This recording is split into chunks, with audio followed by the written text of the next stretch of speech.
सभी लोगों को गुड मॉर्निंग। देखिए, अब आपको हम इस क्लास में बताएंगे सुगम विज्ञान क्लास 8 का। आप लोग को इससे पहले वाला क्लास में अति लघुत्तरीय और लघुत्तरीय प्रश्न हम करवा चुके हैं। चैप्टर का नाम है कोशिका संरचना तथा कार्य और चैप्टर नंबर यह 8 है। कोशिका संरचना तथा कार्य, जो चैप्टर नंबर कितना है 8 है। आप लोग को इससे पहले वाला क्लास में अति लघुत्तरीय प्रश्न और लघुत्तरीय हम करवा चुके हैं। तो अब आपको इस क्लास में ना हम करवाएंगे दीर्घ उत्तरीय प्रश्न। कौन प्रश्न? दीर्घ उत्तरीय प्रश्न। तो पहला क्वेश्चन कहता है दीर्घ उत्तरीय का इलेक्ट्रॉन सूक्ष्मदर्शी द्वारा देखे गए पादप कोशिका का वर्णन करें। मतलब कि माइक्रोस्कोप की सहायता से ना, इलेक्ट्रॉन माइक्रोस्कोप की सहायता से हम जब देखें ना किसको, पादप कोशिका को, प्लांट सेल हम जब देखे ना, तो उसमें आप क्या क्या देखे हमको बताइए। तो पादप जो कोशिका है यह चौकोर टाइप का होता है। इसके चारों ओर न एक मोटी आवरण होती है जिसे हम लोग कोशिका भित्ति कहते हैं। पादप कोशिका के चारों ओर जो है एक मोटी सी आवरण होती है, एक परत होती है जिसको क्या कहते हैं, कोशिका भित्ति कहते हैं। कोशिका भित्ति को इंग्लिश में ना सेल वॉल कहते हैं। और जब इसी को फिर और दिखा गया है, इसमें क्लोरोप्लास्ट भी था, मतलब हरित लवक कहते हैं हिंदी में हरित लवक, इंग्लिश में क्लोरोप्लास्ट। इसमें एक बहुत बड़ी रसधौनी भी था, बहुत बड़ी रसधौनी भी। पादप कोशिका में सेंट्रोसोम नहीं पाया जाता है, जबकि जंतु कोशिका में सेंट्रोसोम पाया जाता है। और सेंट्रोसोम का काम है कोशिका का विभाजन करना। पादप कोशिका में सेंट्रोसोम नहीं पाया जाता है। तो आपका पहला का ये था डिफिनेशन। क्वेश्चन नंबर 2 कहता है, देखते बुक। क्वेश्चन नंबर 2 कहता है सजीवों में कोशिका आधारभूत संरचनात्मक इकाई है। मतलब सजीव का जो शरीर है वो कोशिका से बना हुआ है। हाँ, बिल्कुल बना हुआ। इसी तरह समझाने के लिए तो जितना भी सजीव का शरीर है ना, सबका शरीर वो कोशिका से बना हुआ। कोशिका इंग्लिश में सेल कहते हैं। इसका बायोलॉजी नाम साइटो होता है। इसके अध्ययन को साइटोलॉजी कहते हैं। साइटोलॉजी। जितना भी सभी सजीव प्राणी है, सबका जो शरीर है ना, यह कोशिका से ही बना हुआ है। और यह जीवन के लिए ना आवश्यक कार्य भी करती है कोशिका। कौन कौन कार्य करती है? पोषण कार्य करती है, प्रजनन करती है, उत्सर्जन करती है। ये सब क्या होते हैं? श्वसन करती, सब क्या होते हैं? कार्य करती है। क्वेश्चन नंबर 3 कहता है कोशिका में गुणसूत्र कहां पाए जाते हैं, उनके कार्यों का वर्णन करें। मतलब दीर्घ उत्तरीय का क्वेश्चन नंबर 3 कहता है कोशिका में गुणसूत्र कहां पाए जाते हैं। तो बताना है कोशिका में गुणसूत्र ना केंद्रक में पाए जाते हैं। और जो गुणसूत्र है ना, ये डीएनए अब प्रोटीन का बना होता है। गुणसूत्र है आपका डीएनए प्रोटीन का बना होता। और इसका कार्य होता है कि जो ना वंशानुगत को एक पीढ़ी से दूसरे पीढ़ी में ले जाना, ये इसका क्या है? कार्य है।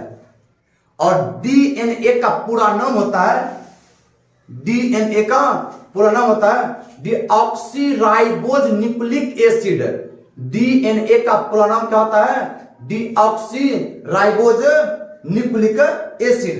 अब देखिए जो हम लिखे हुए हम डिफिनेशन कर रहे हैं। इलेक्ट्रॉन सूक्ष्मदर्शी द्वारा देखे गए पादप कोशिका का वर्णन करें। इलेक्ट्रॉन सूक्ष्मदर्शी द्वारा जब देखा गया पादप कोशिका को, इसमें कोशिका भित्ति था, क्लोरोप्लास्ट था, एक बड़ी क्या थी? केंद्रीय रिक्तिका दिखाई देती है। और इसके अतिरिक्त पादप कोशिका में ना सेंट्रोसोम नहीं पाया जाता है, जबकि जंतु कोशिका में सेंट्रोसोम पाया जाता है। कोशिका भित्ति के चारों ओर सॉरी कोशिका के चारों ओर में कोशिका भित्ति होती है जो क्या होती है, सेल्यूलोज की बनी होती है। क्वेश्चन नंबर 2 कहता है सजीवों में कोशिका आधारभूत संरचनात्मक इकाई है, समझाएं। तो कोशिका जिसे इंग्लिश में सेल कहते हैं, इसका बायोलॉजी नाम साइटो होता है, इसके अध्ययन को साइटोलॉजी कहते हैं। सजीवों की सबसे छोटी जो है इकाई संरचनात्मक क्रिया को क्या है, कोशिका ही है। इसका मतलब है कि सभी सजीव का शरीर क्या से बना हुआ है, कोशिका से ही बना हुआ, और वे जीवन के लिए क्या होते हैं, सभी आवश्यक कार्य भी करते हैं। जैसे में आपका पोषण होगा, क्या होगा, पोषण होगा, श्वसन, उत्सर्जन, प्रजनन। क्वेश्चन नंबर 3 कहता है कोशिका में गुणसूत्र कहां पाए जाते हैं।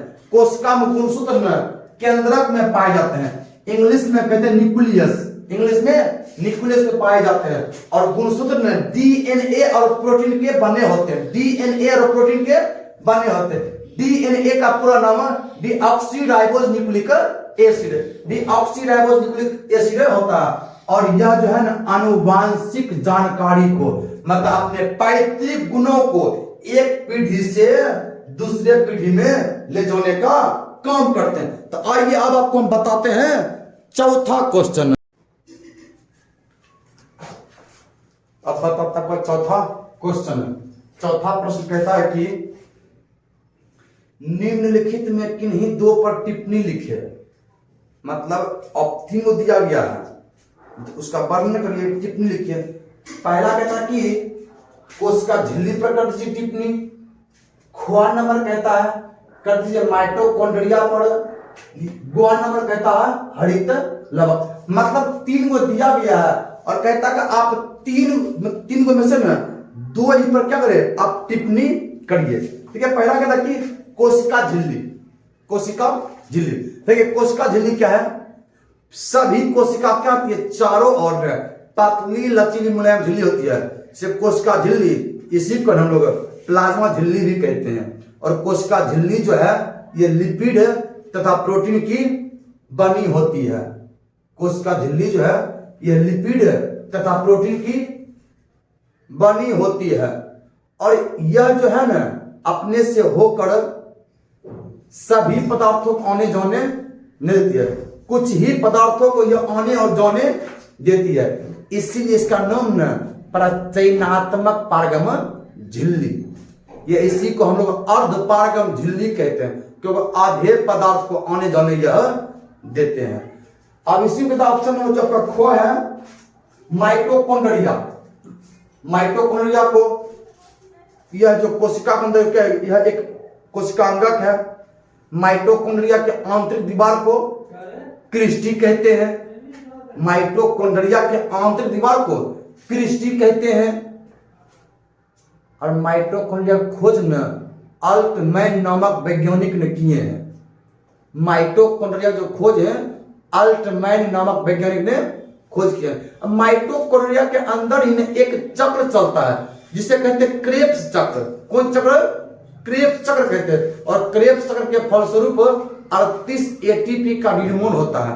क्रेब्स चक्र के जो फलस्वरूप है 38 एटीपी का निर्माण होता है। और एटीपी का पूरा नाम ना एडिनोसिन ट्राइफॉस्फेट। एटीपी का पूरा नाम है एडिनोसिन ट्राइफॉस्फेट। मतलब माइटोकॉन्ड्रिया के अंदर जो ऊर्जा का निर्माण होता है कौन रूप में? तो एटीपी के रूप में।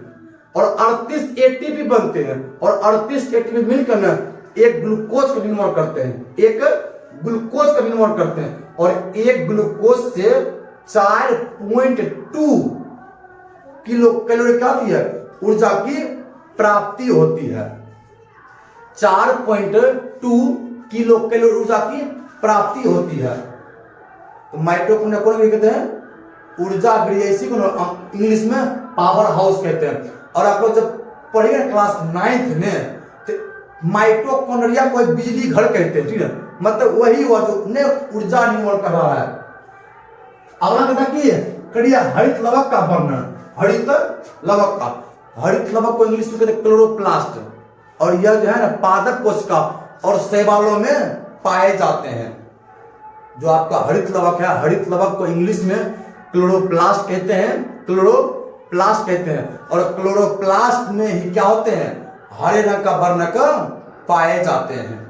और यह जो है प्रकाश संश्लेषण के माध्यम से, प्रकाश संश्लेषण के माध्यम से क्या होते हैं, प्रकाशीय ऊर्जा को रासायनिक ऊर्जा में बदलते हैं। प्रकाश संश्लेषण के माध्यम से ही ना प्रकाशीय ऊर्जा को रासायनिक ऊर्जा में बदलते हैं। और हरित लवक को ही ना पादप कोशिका का रसोई घर कहा जाता है। कौन घर, रसोई घर कहा जाता है। तो अब आप लोग देखिए, पहला कोशिका झिल्ली, तो मतलब कोशिका झिल्ली को क्या बोलते हैं, प्लाज्मा झिल्ली कहते हैं, जिसे कोशिका झिल्ली भी कहा जाता है। यह लिपिड तथा प्रोटीन की बनी होती है। आपको बताएं डिफिनेशन में भी, यह जो है लिपिड तथा प्रोटीन की बनी होती है। सभी कोशिकाओं में झिल्ली पाई जाती है। यह झिल्ली सभी कोशिकाओं में पाई जाती है। इससे चयनात्मक झिल्ली कहते हैं, या इसी को अर्धपारगम झिल्ली भी कहा जाता है। एक खोआ माइटोकॉन्ड्रिया कोशिका के अंदर मौजूद रहते हैं। कोशिका अंदर, इसके अंदर एक चक्र चलता है जिसे क्रेब्स चक्र कहते हैं। कौन चक्र, जिसे क्रेब्स चक्र कहते हैं। और क्रेब्स चक्र के फलस्वरूप न क्या होता है, एटीपी का निर्माण होता है, मतलब ऊर्जा का निर्माण होता है। कौन रूप में, एटीपी के रूप में होता है। तो माइटोकॉन्ड्रिया के आंतरिक दीवार को न कहते हैं क्रिस्टी। माइटोकॉन्ड्रिया के आंतरिक दीवार को क्रिस्टी कहते हैं। गोक कहता वर्णन हरित लवक एक कोशिकांग है, मतलब हरित लवक जो है यह एक कोशिकांग है जो पौधों और शैवालों कोशिकाओं में पाए जाते हैं। हरित लवक एक कोशिकांग है, पौधों और शैवालों में की कोशिकाओं में पाया जाता है। यह प्रकाश संश्लेषण की प्रक्रिया में महत्वपूर्ण भूमिका निभाती है।